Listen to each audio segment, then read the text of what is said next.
So we saw some of those young people paying their respects in that report by Jovtal, and lots of interest in the international papers as well. Mark Lebel has been looking through some of the first editions of the international press. What are they saying in terms of what we've been witnessing here?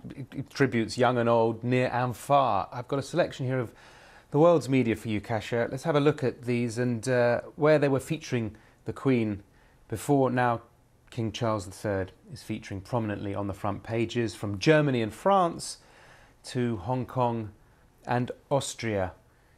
An interesting showing a kind of changing of the guard at the top of the royalty, but that prominent photo as well of the King and Queen Consort. Here in the UK, if I show you the back page of this wraparound for the Times, that very well framed photo of the King and Queen Consort entering Buckingham Palace at the top there, and then the first major quote from King Charles III, his pledge in full, which I'll just read to you. It's worth just reflecting on.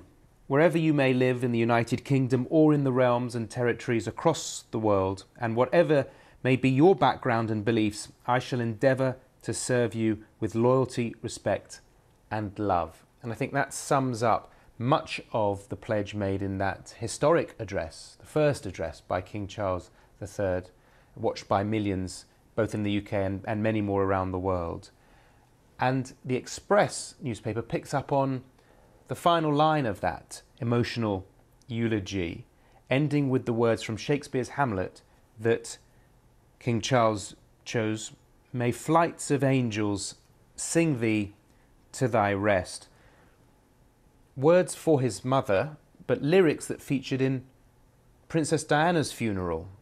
It was also voiced in an address that he gave that created a new Princess of Wales, Catherine. Well, in some of the papers, according to royal sources, Catherine appreciates the history with this role, but does want to create her own path. Oh, it's beautiful. The connection is absolutely stunning. It just shows how personal and how deeply thought through that statement is. In terms of that younger generation stepping up, I know you were looking at them wanting to take their own path, so to speak, very much so, but of course so much obligation and so much service and duty that they also will be fulfilling.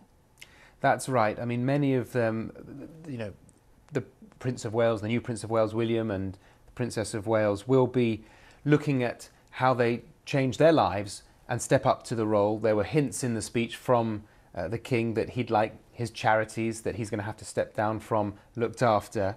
But we'll have to wait and see. What we do know for sure, and this is reflected in the Times on the front page of their wrap, is it's an emotional time for Prince Charles, now King Charles III. And they say there, "God save the King." Of course, that anthem was sung for the first time at St Paul's Cathedral on Friday evening. Charles Moore in the Telegraph saying that would have been music to his mother's ears. Well, certainly the Buckingham Palace version, when King Charles got out of the car with Camilla before they entered Buckingham Palace, and many members of the crowd started singing it as well. So we're seeing this slow transition. And in the Times, there are reports also, just looking back to the Queen's final conversations with her horse trainer, Clive Cox, saying she was sharp as a tack on Tuesday. Her photographer, Jane Barlow, with that fantastic photo of her smiling just before she met the Prime Minister, saying she was very smiley and in good spirits.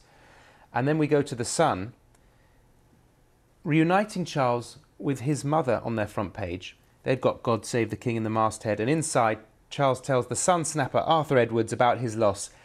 Charles says it had to happen one day, but, and to finish here, as the Telegraph, Mail, Mirror, Guardian, Financial Times all point out, it was King Charles's first address to the nation, his thanks bestowed to his mother, that has won over the nation, if the front pages are anything to go by. Mark, thank you very much.